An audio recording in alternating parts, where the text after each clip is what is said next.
Muy buenas tardes, compañeros. En nombre del Grupo 2, queremos en primer lugar darle las gracias por la oportunidad que tuvimos de este crecimiento profesional durante todo este ciclo de preparación, desde que empezamos a conocernos vía internet.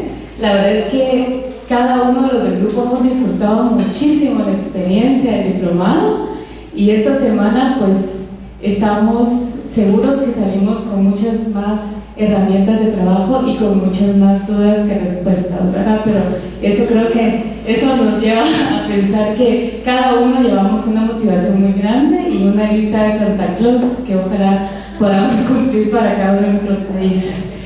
Bien, les quiero contar que al Grupo 2 nos ha tocado analizar la Estrategia de Seguridad Alimentaria de Perú.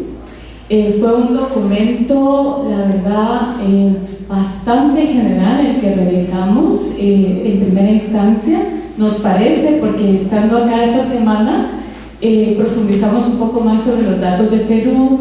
No tenemos ningún integrante de Sudamérica, entonces realmente ni siquiera conocíamos lo que daba lugar a la historia. Y luego también creo que en nuestra humilde opinión vamos a tratar de darles a ustedes esa mirada de un grupo externo hacia una estrategia, contando solo con los datos escritos que tenemos del país. Voy a presentar a los compañeros. Estamos con Michelle, que es de Guatemala, estamos con Maika, que es de Panamá, Mónica de Guatemala, Raquel de Guatemala, tenemos a Rosy de Guatemala, Tatiana de Costa Rica, Jorge de Honduras, pero es boliviano. Él fue el que nos ayudó muchísimo, pero está en Honduras, entonces es centroamericano de corazón. Y su servidora Lorena, también de Guatemala. Todos con diferentes profesiones, somos un grupo multidisciplinario, lo cual nos fortalece mucho en el análisis. Para ir avanzando, y nuestra tutora, que fue Verónica. Muchísimas gracias, Verónica, por todo. Entonces, contarles un poquito. Yo hemos descrito los antecedentes ahí, pero se los voy a contar rápidamente. En el momento en que surge la estrategia en Perú, Perú estaba atravesando por un cambio político muy importante, lo cual realmente nos da la idea de por qué surge todo este movimiento de contar con una estrategia. Sin embargo, ya estaba la ley en Perú que podía dar la base para pensar en una estrategia nacional de seguridad alimentaria. Ellos le llaman estrategia de seguridad alimentaria y no de seguridad alimentaria nutricional, que eso es algo que luego, buscando, Jorge les va a describir más adelante en el cierre de la presentación, en el momento en que se encuentra Perú actualmente. Entonces, ¿qué pasaba en Perú en ese momento? En primer lugar, que era una de las tasas más altas de mortalidad materno-infantil en Latinoamérica. También se hablaba de mucha inequidad, mucha diferencia entre la población rural y urbana. Había ya relatores, había ya algunos informes de derechos humanos que decían que no se le estaba dando a la población la oportunidad realmente de cumplir con su derecho a servicios básicos de salud, a llevar una vida digna. Entonces ya tenían como muchos elementos para poder iniciar el planteamiento de una estrategia. También se habla de que tenían altas tasas de anemia. Me sorprendió muchísimo y me recordó mi país cuando dice 68% de los niños menores de 5 años tenían anemia y 50% de las madres o mujeres tenían anemia. Eso también era un dato que llamaba la atención. Y por otro lado también se habla de una gran población en pobreza y pobreza extrema. Entonces la estrategia surge de estos datos. Básicamente el documento, eso es todo lo que nos da, ¿verdad? Luego los indicadores, pues, que les vamos a comentar más adelante. Entonces la estrategia nace por un decreto supremo 118/2002 y nos pareció muy interesante porque ellos, desde que la inician, la empiezan a escribir, dicen: le vamos a dar un enfoque de derechos humanos. Así es como empieza el documento. Y luego dice: vamos a desarrollar gestión social de riesgos para prevenir los problemas nutricionales, incrementar capacidades sociales y productivas, el fomento de la oferta mediante procesos de gestión territorial. Y entonces Si gustan, vamos a seguir a la siguiente, porque luego cada uno de los compañeros va a explicar lo de los sectores. Pero en este momento, entonces, cuando tienen todos esos datos, tienen esa fotografía del país, los actores, dicen, vamos a crear un comité técnico social multisectorial y aprueban el proyecto de la estrategia. Pero nos pareció que fue un proceso de construcción del país con varios sectores, con lo cual lo que hemos aprendido esta semana se cumplía con uno de los derechos, ¿verdad? Que es contar con la participación intersectorial. Entonces acá, básicamente ellos lo que hacen es que sacan un decreto, que es el 9/2004, y publican la propuesta en la página web. Eso nos pareció un dato muy interesante de la presidencia del Consejo de Ministros, y dan un tiempo para poder tener la retroalimentación de la población peruana. Sin embargo, ya como Jorge les voy a explicar más adelante, tiene sus limitaciones el haberlo realizado a través de página web. El momento de Perú, 2004, no había tanto acceso a este tipo de información publicada. Solo les voy a pedir que me regresen una, por favor, solo para que no se tape y yo prontamente ya voy adelantando. Entonces ellos vienen, incorporan las sugerencias que reciben solamente de los que tuvieron acceso a la propuesta a través de los medios de página web, y con esta incorporación de sugerencias aprueban la estrategia con el decreto legislativo 560, unos decretos supremos que ellos utilizan allá de marco legal, y entonces publican ya la estrategia formalmente en el diario oficial, que es el peruano, con fecha 8 de septiembre de 2004. Les dejo entonces a mi compañera Marca. Buenas tardes. Ya detallando un poco en sí todo cómo surgió la estrategia de seguridad alimentaria del Perú. Por favor. Quería comentarles que esta estrategia nos llamó la atención también que tenía principios rectores, como bien lo dijo mi compañera, marcaba mucho el enfoque de derechos humanos. Sin embargo, estos principios rectores también se establecían coherentes con muchos acuerdos que ya ellos tenían a nivel nacional, y también tenían una estrategia de superación a la pobreza y generación de oportunidades para los pobres, así que ya tenían una base más o menos para continuar la estrategia de seguridad alimentaria. Y en la parte y bajo el contexto de derechos humanos, marca mucho el enfoque de la responsabilidad del Estado, promover la justicia, el desarrollo del capital humano a nivel social, el derecho sobre todo a la alimentación, que lo manifiestan dentro de los principios rectores. Además también la parte de equidad y género, generacional, y respetando la diversidad cultural, alimentaria y nutricional. Siguiente. Luego, pues, toda esta estrategia la dividieron en 4 ejes, 4 componentes estratégicos básicos. Comenzamos hablando por lo que fue la protección social de los grupos vulnerables. Se priorizaron los grupos vulnerables del Perú. En esta parte ellos trataron de enfocarse en objetivos de mejorar el acceso a alimentos, acceso a servicios de atención a la salud. Además, la parte hacían una gestión a nivel de todos los niveles locales, regionales, nacionales, y había una cogestión de parte de la comunidad a cada uno de estos niveles, ¿no? En la parte de la priorización y sobre todo en el marcado de lo que era la parte de el ejercicio de los derechos económicos, sociales y culturales, en especial el derecho a la alimentación. Luego, en el otro componente de la competitividad de la oferta alimentaria nacional, ellos entre sus objetivos era ampliar la sostenibilidad de esta competitividad. Además de eso, de acuerdo a la demanda, ¿sí? Que es contrario a lo que escuchamos hace rato. Además de eso, ellos también buscaban la parte de dar el apoyo, ya fuese financiero o no financiero, a los grupos de productores, y promocionar sobre todo la gestión de estos productores en cuanto al mercado. Trataron también de crear una equidad en el mercado tanto nacional como internacional dentro de esta estrategia con propuestas, y el equilibrio entre estos comercios, ¿no? Tanto nacional e internacional. En la parte de fortalecimiento de capacidades para el manejo de riesgos de seguridad alimentaria, también dentro de esta estrategia ellos buscan el desarrollo de capacidades, enfocan mucho la parte de la educación. tanto a padres de familia, jóvenes, la parte de lo que son los operadores de la cadena de alimentos y los prestadores de servicios, dentro de todas las instituciones prestadoras, ¿no?, que participaban dentro de esta estrategia. Además de eso, pues la parte de este fortalecimiento de educación era a todos los niveles, a nivel local, regional y nacional, de los principales tomadores de decisiones, ¿no?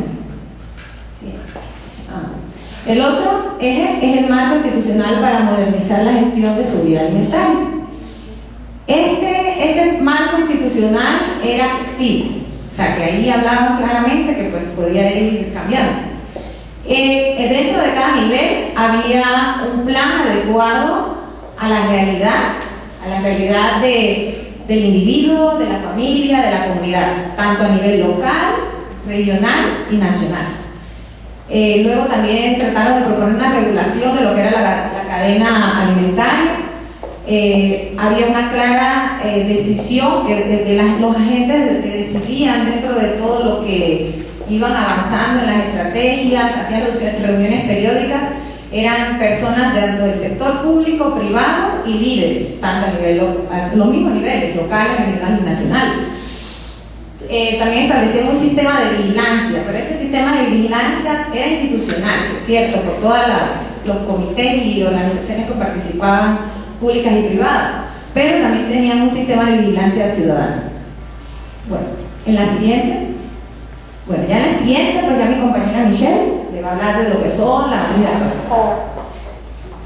Bueno, complementando un poquito lo que mencionaban aquí mis compañeros, aquí tenemos la matriz de actores. Nosotros dividimos en tres momentos, digamos, a los actores principales, desde los diferentes niveles de la población de Perú.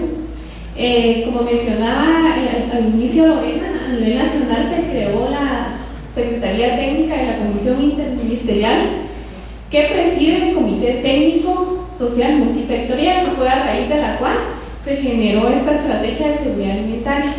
Las principales acciones a nivel nacional era el fortalecimiento de los programas y los proyectos sociales y en sí la ejecución de esta estrategia social política, dicen, pero no es estrategia.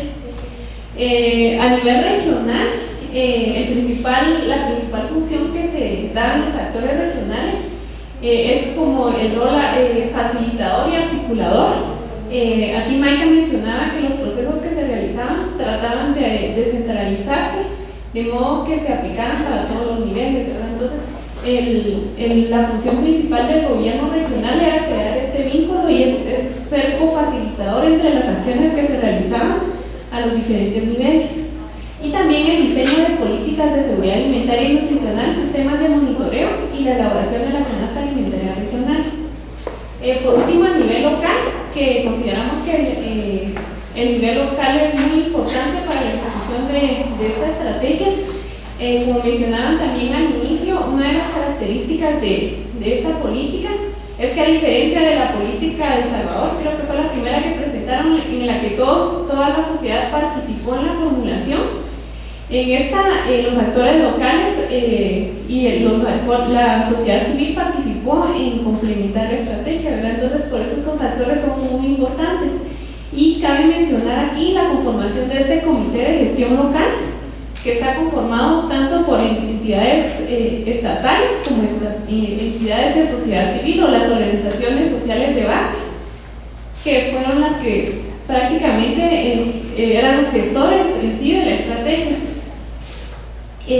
Cabe mencionar también que este comité de gestión local surgió años atrás de la formulación de política. Se formuló inicialmente porque en Perú se trabajaba mucho la asistencia alimentaria cuando estuvo el programa del vaso de leche. Entonces, este comité de gestión local, esa era su función principal, pero ya a raíz de la formulación de esta estrategia, los actores locales en este sentido tuvieron un papel muy importante. Y como también nosotros aquí también mencionamos la importancia de que esta estrategia se enfoca mucho al desarrollo territorial, que no se refiera a un desarrollo de tierras como tal, sino que al desarrollo económico local. Entonces, Esto también permitía la articulación con productores, proveedores, sociedad civil y organizaciones estatales. Los elementos que se manejan aquí en este comité de gestión local son principalmente la inclusión, la representación, legitimidad y participación, ¿verdad? Y siempre también se hizo un enfoque a nivel municipal, ¿verdad? Tanto provincial como distrital, pero siendo estos los representantes de los actores locales. Entonces, eso es básicamente lo que consideramos como principal en cuanto a los actores, y ya ahorita Jorge va a profundizar un poquito más en cuanto a la participación.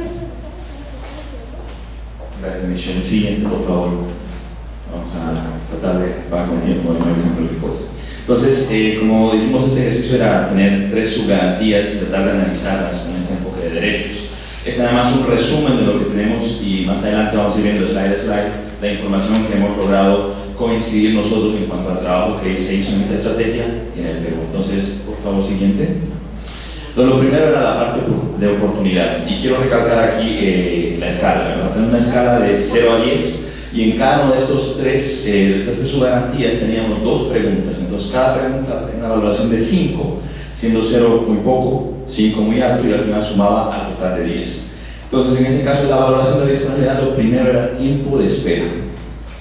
Si bien ya vimos, está muy estructurado todo en el Perú, y realmente es un orgullo ver cómo participó la comunidad.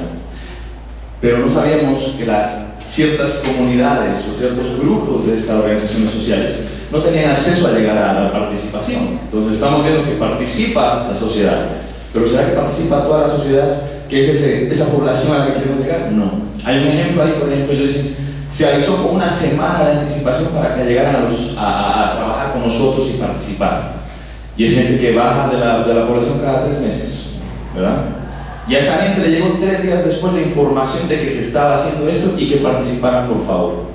Entonces, nuevamente, el gobierno hizo su análisis y dijo, hay que participar, esta gente tiene que participar con nosotros. Pero no tomaron en cuenta que la información tarda una semana en llegar y que ellos tardan, qué sé yo, 10 horas en llegar. Y hay dinero por medio que tal vez no estaba estipulado. Entonces, la parte de tiempos creo que es algo débil, y por eso le puse una valoración un poco baja, creo que puede ser un poquito más alta por la parte de organización. Pero lo fuerte, como digo, es la normativa. Hay instituciones, hay coordinación, hay flujo de información a esa gente. Tal vez la velocidad es la que faltaba. Entonces, se logra una valoración relativamente alta y llegamos a un punto de que dice 3. Un poco bajo con la parte de accesibilidad a esto, que la gente pueda saber que puede participar. Y se tomaron decisiones, y la gente no estaba en esas decisiones, entonces no se sintieron partícipes, a pesar de que cierta gente sí fue. Entonces el gobierno cumplió con tratar de bajar esa información, pero dentro de la misma sociedad civil no se tomaron en cuenta ellos, no tomaron en cuenta a sus compañeros de comunidades de lugares más remotos. Entonces, otra cosa también importante que cabe recalcar aquí en el documento muestra que son 1.918 millones de soles que se querían estipular, que venían de otros proyectos que podrían ser utilizados para eso. Al decir podrían, no dicen en qué. En que la gente trabaje, en formar normas, en hacer operaciones, no estaba claro. Simplemente decimos, tenemos la intención, y ahí ese dinerito que más o menos es 1.5 del PIB de ese año. Entonces, creo que lo más importante en este caso es tener dinero y saber localizarlo en cosas bien específicas para mejorar esa parte de disponibilidad. Siguiente, por favor. Nada más acá es un resumen, no lo voy a tocar porque ya lo mostramos todo a detalle de toda la gente que estuvo involucrada, para que vean ustedes el nivel de organización que hubo y la participación de todos los actores. Siguiente, por favor. Entonces, vamos siguiente, participación. Creo que hemos tocado mucho la parte de participación, ¿verdad? Muy buena participación. Siguiente, por favor. Entonces, participación de titulares. Sabemos, hay pruebas, los titulares participaron, pero no todos nuevamente, y seguramente la gente que está en lugares más recónditos es la gente que más ayuda necesita. Entonces no estamos focalizando tan bien como esperamos todo ese apoyo que debería llegar a esa gente, ¿verdad? Toda esa colaboración de la cual ellos también deben ser partícipes desde el momento en que se decide cómo se va a utilizar. Un ejemplo, alguien decidió, bueno, compremos carne, compremos ganado vacuno, no se pusieron a pensar siquiera cuánto tiempo tarda en llegar esa carne a la comunidad. Cuando había gente que estaba produciendo charque, que es carne seca con sal, ¿verdad? Que sí puede tener capacidad de llegar a los lugares. ¿Por qué? Porque ellos no apoyaron la decisión y simplemente tenían que acatar porque no llegaron. Entonces, nuevamente, esa parte es la que creo que es un poquito débil, por eso le ponemos un 2, ¿verdad? Y la otra, que nuevamente es fuerte, es normas. Está todo escrito. Creo que todos hemos coincidido en eso. Hay bastante escrito, pero en este caso Perú, además de escribirlo, tiene participación. Entonces yo creo que falta un poquito arreglar y ajustar esa parte de cuando se participa, garantizar que la participación sea más plena. ¿Ok? Entonces por eso creo que en este caso tiene un 6 en total, que le van a dar la evaluación de medio para arriba. Estamos bien, pero queda mucho por mejorar en este caso. Recomendaciones entonces, mejorar canal de comunicación. Mi compañera mencionaba internet. Se puso por email, pero esa gente no tiene acceso a internet. ¿Estamos claros? Después se pasó la información a la gente de auto de congestión. El gobierno está confiando en esa gente, pero también hay que concientizar a esa gente de que hay gente con ellos que tal vez tenga acceso inferior, pero tiene que ser igual porque los dos son titulares, los dos tienen que participar de todo este proceso de cambio, ¿verdad? Y nuevamente volvemos a lo de siempre, ¿verdad? Asignar adecuadamente el dinero que se vaya a necesitar para cumplir con los proyectos y cumplir con la evaluación de los mismos. Perfecto. Siguiente, por favor. Y por último tenemos la parte de exigibilidad que hemos decidido nosotros también es muy importante. Siguiente, por favor. Vemos la primera parte que son reclamos. Como la sociedad participó, la sociedad sí reclama. Pero a veces no hay normas para ver cómo ese reclamo se va a hacer efectivo para hacer cambios. La gente dice, están comprando carne, no charque, se están quejando, ¿verdad? No saben a quién le van a comprar, ¿verdad? No saben qué producto van a comprar, porque toman en cuenta lo que ya venimos diciendo. ¿Qué como yo? Estamos en la selva, sí, pero yo estoy en la parte alta, tú estás en la parte baja. ¿Será que comemos lo mismo? No. Entonces, decidir esa parte de qué comprar, a quién comprar, cuánto presupuesto se debe tomar para estos fines, entre otros, todavía no está del todo regulado. Entonces, por eso creemos que sí hay esa reclamación, pero no está llegando hasta el meollo del asunto, que es eso que sí lo puede mejorar. Y en este caso decimos que normas es bajo, porque nuevamente está escrito, pero en esa parte de exigibilidad no vemos mecanismos de a dónde acudo. ¿Será que es local? ¿Será que es distrital? ¿Será que es nacional? ¿Cómo acudo? ¿Qué instrumentos tengo yo para poder evaluar esto? ¿Verdad? Entonces también esa parte es importante de decir, hay que ser estrictos en esto. Tenemos hasta aquí cómo se va a hacer, pero si no ocurre, ¿cómo podemos hacer en ese caso? Y podemos dar un poquito de una valoración baja. Siguiente, por favor. Entonces nada más acá, nuevamente, solo es el resumen que muestra nuestras 3 garantías. La valoración que ustedes pueden ver, que en caso de oportunidad de exigibilidad es bajo y en el otro caso es alto. Y nuevamente solo paso rápidamente a las recomendaciones que vamos a hacer. Tatiana, por favor, rápido. Vamos a... Tengo solo un minuto porque la parte final es preciosa. Gracias. Buenas tardes, la siguiente, por favor. Bueno, entre las recomendaciones generales es continuar con los esfuerzos para convertir esta estrategia en una política, que es importante. Y a partir de esa implementación de la política es generar mecanismos para la justiciabilidad y la exigibilidad de los derechos por parte de los peruanos y las peruanas, en especial el derecho de la alimentación, que es sumamente importante. Fortalecer procesos de participación y empoderamiento de los titulares de derecho en los procesos de implementación, monitoreo y evaluación de las políticas. Y enfatizar el derecho de una alimentación de calidad para la prevención y malnutrición por exceso o por deficiencia. Ya por último, ya para terminar, el siguiente slide, por favor, es una fotografía de Perú 2004, 2011 o 2012, dependiendo de los datos en algunos casos, ¿verdad? Entonces vemos que muchos de estos esfuerzos son transversales porque están hablando de la alimentación, pero ya dijo mi compañera, se están dedicando a varias cosas. Entonces lo primero, la educación. No quiero ir uno por uno, pero lo que quiero que vean es los cambios abismales positivos que se están dando en varios temas. Educación a todo nivel. Años de estudio obviamente ya estaban bastante altos, pero seguimos para arriba, ¿verdad? Analfabetismo, mira la reducción, y el gasto público que aumenta cada año. Por favor. En el caso de salud y nutrición, nuevamente vemos reducciones, entonces vemos que los programas están funcionando y vemos que esos comités que empezaron antes de esta estrategia incluso tienen su poder, tienen su funcionamiento y nos están beneficiando en que todo esto mejore. Y el último nada más, que es la parte económica, ¿verdad?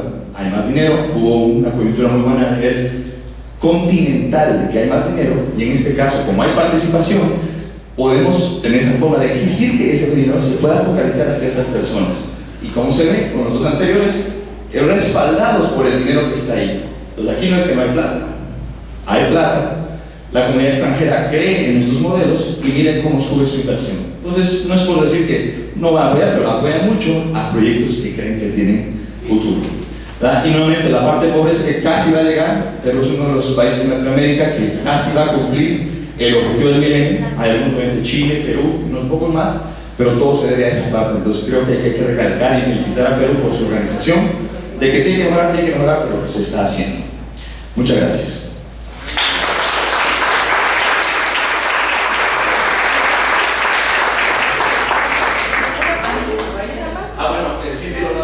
Y bueno, en 2012 nosotros trabajamos en la estrategia, ¿verdad? Pero ahora ya está la política que salió el año pasado. No, pero Uruguay hizo el informe, sí. Pero habla del informe de cómo es el proceso de la política. Oye, lo primero que voy a decir es que ustedes no han tenido ninguna piedad por los chilenos que vemos aquí con tanta información que han entregado a Perú. No entendieron el chiste, no importa, pero bueno. Podemos quitar el aire, pero que ahorita bueno, en primer lugar, felicitaciones. Yo creo que ha sido también una muy buena presentación. Lo que primero quiero hacer es una recomendación que es válida para todos, que ayuda mucho, por lo menos a quienes estamos acá, es que cuando se haga referencia al contexto, se diga, por ejemplo, qué presidente estaba en el país en el momento en que se aprobó, se promulgó la ley, porque eso nos ayuda a nosotros a ubicarnos, digamos, en el momento político tal cual ustedes se están refiriendo, porque uno empieza a pensar en 2005, cada cual yo por lo menos no me acuerdo. Eso es válido para todos, ¿verdad? Al comienzo de la presentación se remarcó el hecho de que aquí se trataba de una estrategia de seguridad alimentaria y no nutricional. Y yo me quedé esperando la explicación que ustedes tenían o la interpretación que ustedes hacían a eso, y si acaso, digamos, era solamente una cuestión de nombre que estaba ahí, o ustedes habían identificado algo particular que justificaba que eso fuera política de seguridad alimentaria, no nutricional, a diferencia de lo que señalaba el compañero en el caso de Honduras, que tenía un sesgo hacia la de nutrición. Ahí hay un tema de concepto que es importante que nosotros lo vayamos manejando, que hay algunas políticas que además son de soberanía alimentaria, ¿ya? Ese es el... bueno.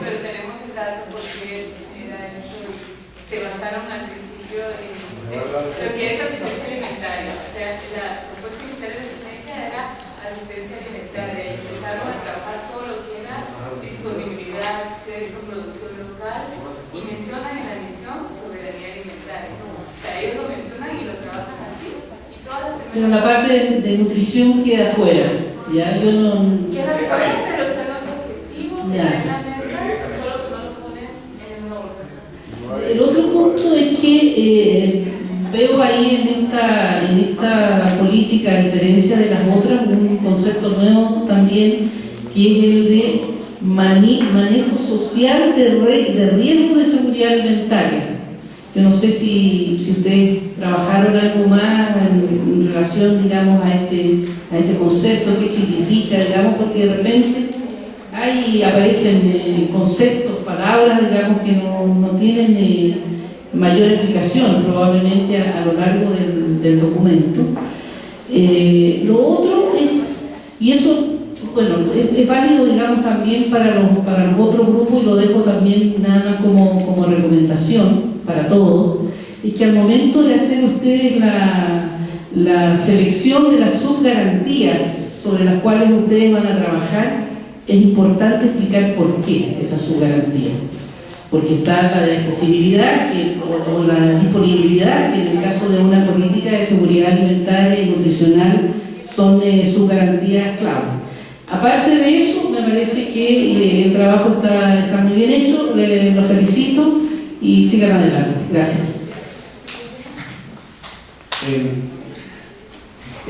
Respecto a los temas formales, también compartiendo lo anterior, indicar que, solo y con mucho cariño lo digo, no hay opiniones humildes.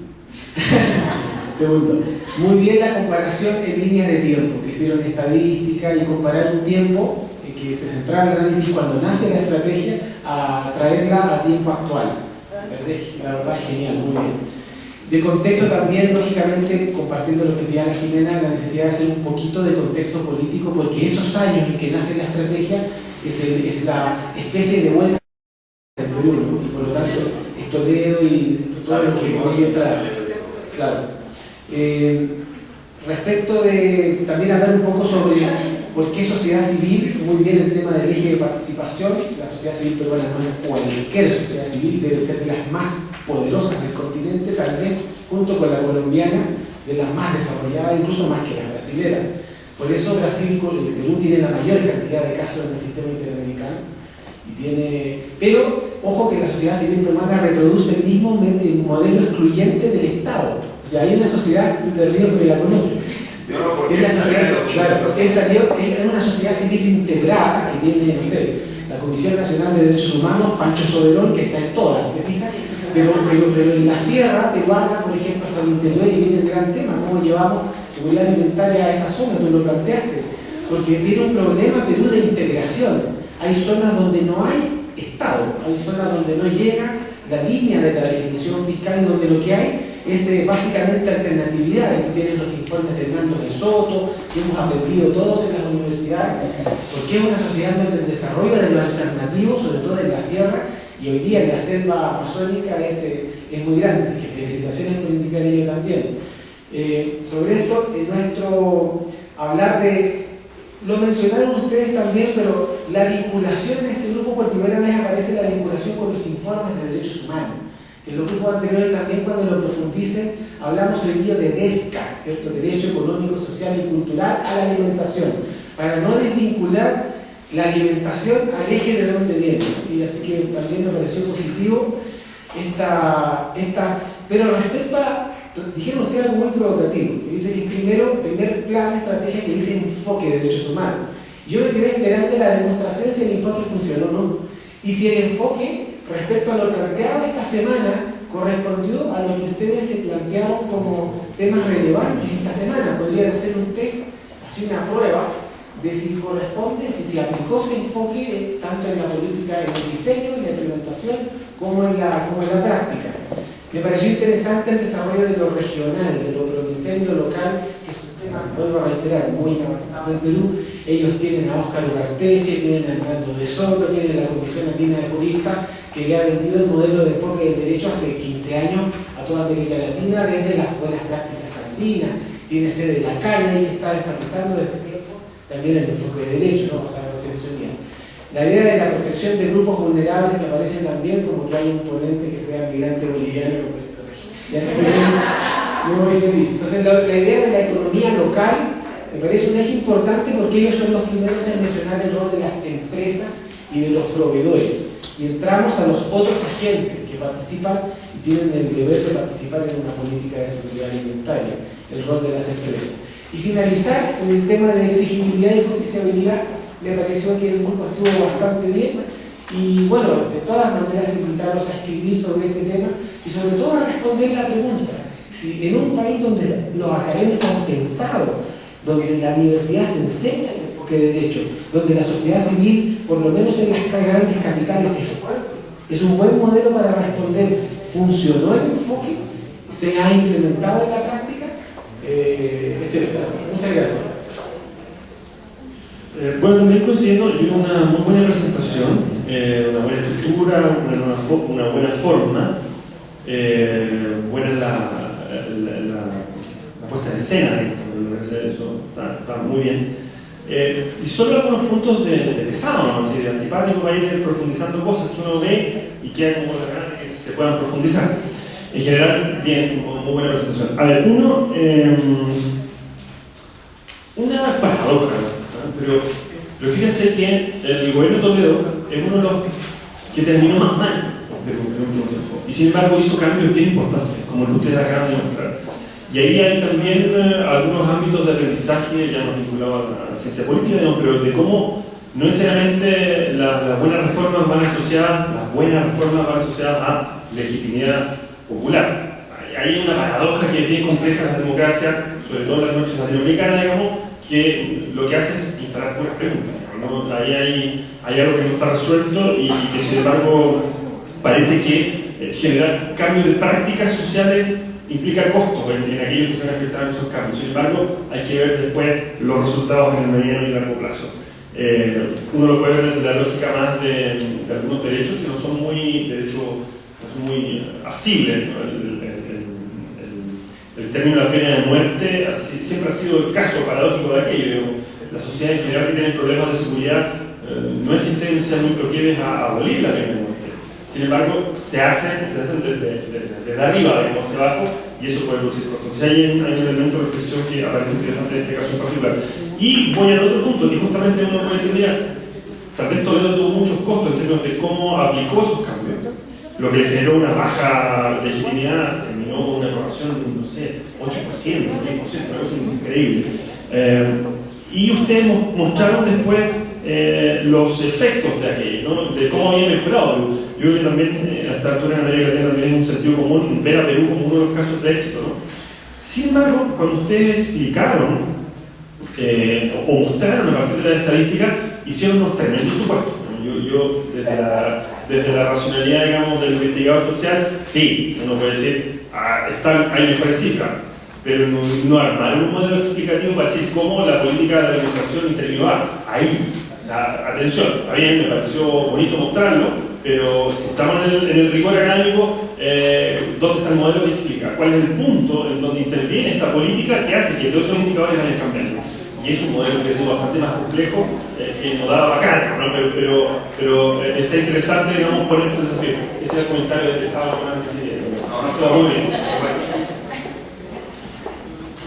Bueno, felicitaciones al grupo. A mí me gustó muchísimo lo sustentada de la presentación. Realmente creo que dan elementos muy prácticos de cómo en la parte en el enfoque de derechos de la participación, cómo esas brechas es un reto a cubrir, y cómo me pareció un ejemplo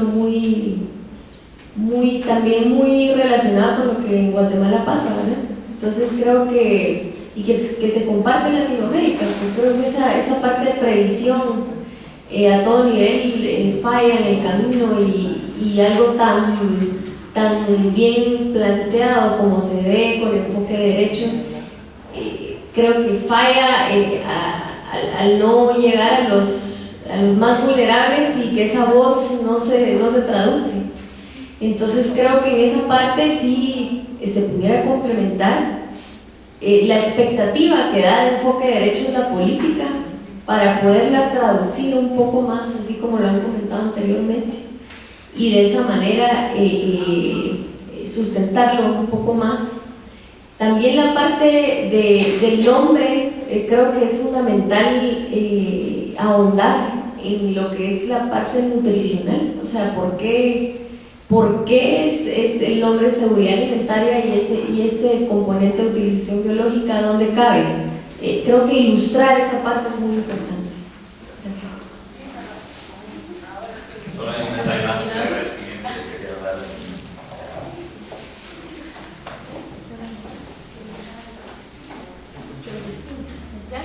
Perdón, a manera de pidiendo un poquitito más de tiempo, ¿sí? Solo quisiéramos hacer una reflexión general, especialmente de esta semana que estuvimos aquí. Y primero, después, por favor.